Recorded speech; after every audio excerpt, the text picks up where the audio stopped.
I was walking down a corridor, and I know where it was. I actually remember the TV show. It was in Holland. And I was walking down a thing, and inside I'm going, that's Boy George. It's Boy George. Say hello, you idiot. Say hello, you idiot. And I just couldn't do it. Well, I know that you are gearing up for the new year, and you have this great partnership with Frito-Lay, so tell me all about it. The idea for me is that instead of, because everybody always gives things up on New Year's Eve, they say, oh, I'm not going to do this next year. I'm not going to do any of that. I'm not going to eat this. I'm not going to drink that. And I think sometimes it's like subconsciously that seems quite negative, I think. Do you know what I mean? And I think maybe you should try and pick something that you're not going to give up. I think that would be, and going off the last couple of years we've had, I don't want to be doing anything negative on New Year's Eve. Do you know what I mean? I'm kind of like over it. I mean, I'm smiling here, but I'm not inside because everything we've tried to do, we've been really lucky this year. We actually toured in the UK and finished a few weeks ago, managed to do all the gigs. None of the crew or the band or anybody got COVID, but I mean, it was really, really, you know, we did everything we possibly could.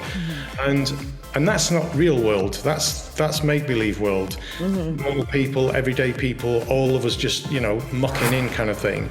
Everyone's had a really tough couple of years, and I just think come New Year's Eve, I don't want to be saying, oh, well, I'm not gonna do this and I'm not gonna eat that.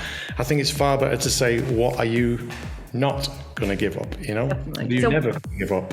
So what are you never going to give up in 2022? My first thing, I was discussing this with my wife actually, who's a really good cook. She's also from Denmark, and they're very, very healthy eaters, and you know, and she's very kind of, don't get me wrong, she loves to eat big time, and but she doesn't like desserts basically, and I love dessert. And when we go to restaurants, I find it really annoying that she doesn't want dessert because I want to taste two desserts, if you know what I mean. And occasionally she will order dessert just because she knows I want to taste it. And so I've kind of vowed, that's certainly one thing I'm just never giving up, because it's kind of, I also think I really believe in the power of the mind with certain things. And I think sometimes depriving yourself, I'm not talking about clinical things or things you should not be eating and drinking, but I'm saying if you deprive yourself all the time and you've always got that in the back of your mind, I've got a funny feeling that might work against you and your physicality and your body and your mental, you know what I mean? Yeah. And I think it's probably far better to say,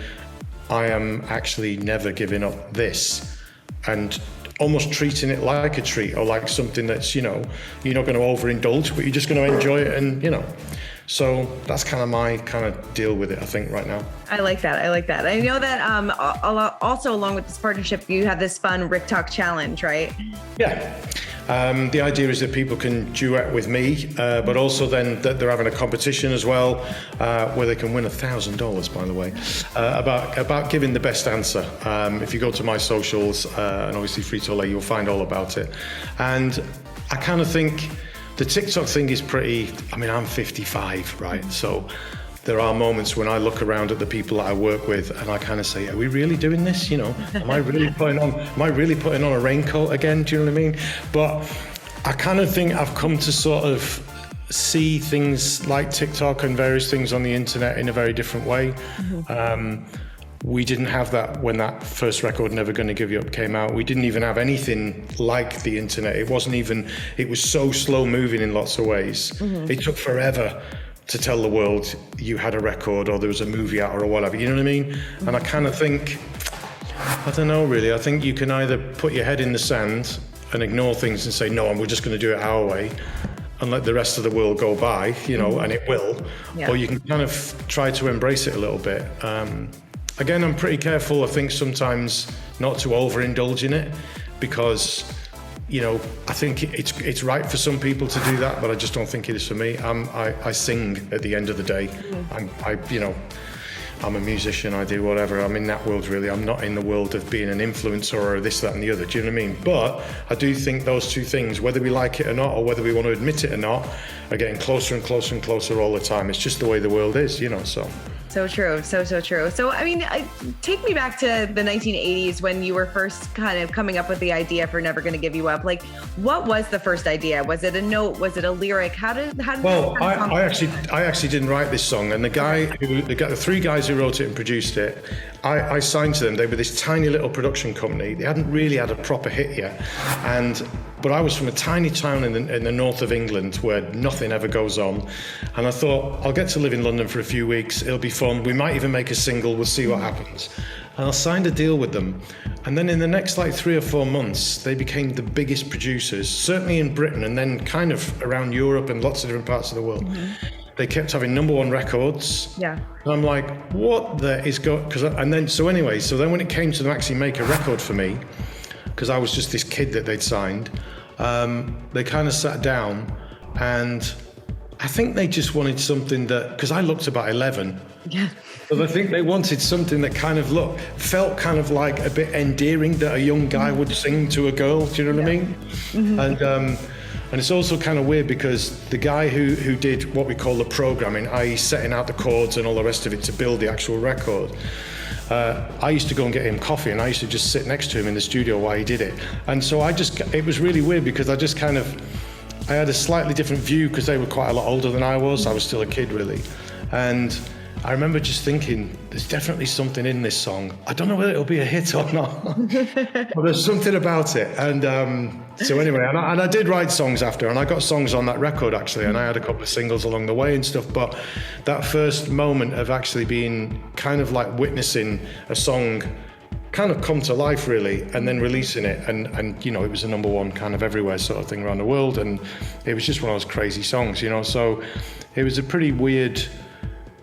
weird introduction into the actual professional world of music, because I'd just sung in bands with my friends at school and in bars and clubs and wherever we could, you know. So crazy. And then 1 billion views on YouTube later. Kind of, yeah. So it took a while, but yeah. Right, seriously. But do you still have the any of the outfits from the music video? Do you still have the trench coat? The thing is, I don't have the trench coat, no, because I was doing like an outside thing for a radio station, and it was really early on in the moment of that record and everything. So I had the raincoat on, you know. I mean, it was my raincoat, by the way. It wasn't like a plant. It wasn't something somebody put on me. It was mine.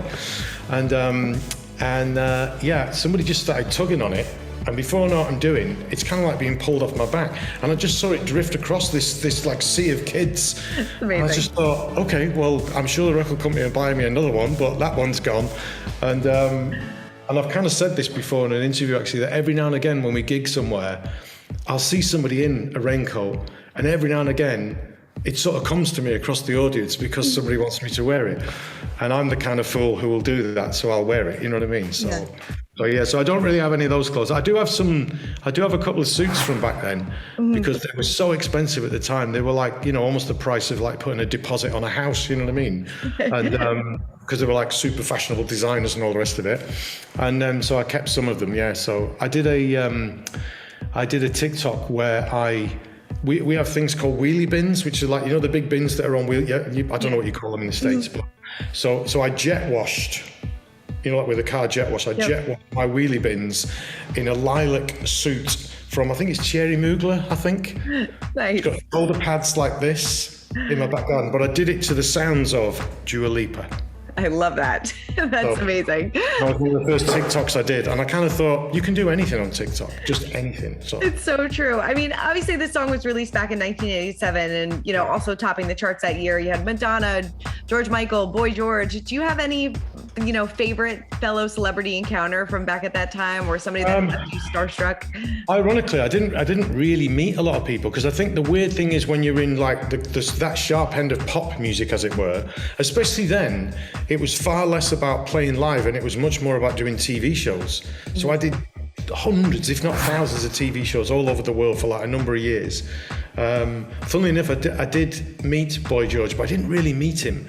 I was walking down a corridor, and I know where it was. I actually remember the TV show. It was in Holland, and I was walking down a thing, and inside I'm going, "That's Boy George. It's Boy George. Say hello, you idiot. Say hello, you idiot." And I just couldn't do it. So, because I thought he's going to just think I'm whatever. Anyway, so I didn't say hello to him, but I was doing it. I did that out of kind of like a sense of like, "That's Boy George. It's Boy George." Anyway, I think later somebody told me that they read his biography, and it said something about, and Rick Astley ignored me in a corridor. So then we did actually meet once, about 10 years ago, I think. We actually met, and we were with a bunch of other people at a concert, and it was the night before. And so I sat on a dinner table with him, and we had a really great chat, and we had a nice evening and everything. But it kind of just made me think when somebody mentioned this thing to me, that you have to be really careful sometimes about when you meet someone you've kind of idolized and you've bought their records, you've danced on dance floors to their records, trying to chat girls up to their records. And then when you actually meet them, it's like, you know, it's tough sometimes. It is. It's really, really weird because, and sometimes I think if you're thrown into a situation where all of a sudden you're just going to play together or sing together or do something, that's kind of a bit more mutual ground because you're sort of just doing something. Right. But just chit-chatting in a corridor in a TV show in Holland is pretty weird. You know what I mean? Right? Totally. So I don't know. I'll probably deal with it a bit better now, but I was 21, you know? Yeah, totally. And I know we're running out of time, but I got to ask you, when's the last time you've been rickrolled, and do you still ever fall for it? I don't really fall for it. I think my antenna's pretty good for it now. I mean, obviously I can fall for it, but it's not very often. Every now and again, we like to rickroll somebody, like we'll rickroll the whole crew, just to kind of like keep them on their toes. But I haven't been rickrolled for ages, to be honest. So, I mean, I'm just throwing the gauntlet down now to any of my friends, but I haven't done that. That hasn't happened for a long time. I love that you do it to other people too. Do you ever do it to your daughter? No, to be honest, it's mainly because I think we did this thing quite recently at the end of the tour we've just been on, where we got everyone to fill in like a questionnaire about how we could make the tour more comfortable and better for everybody, this, that, and the other. And then if you can just press go at the end and sign it, and obviously we rickroll. So, and I kind of think, I don't know, we were all so relieved anyway just to get that tour and get every gig done and everything because of the world we've been living in, that I don't know, it was just a mad thing to do, really. So yeah. So I love it. Well, Rick, thank you so much. I really appreciate your time. I hope you and your family have a great holiday season and a very happy new year. Cheers. Thank you. Thank you. All right. Bye. Bye-bye.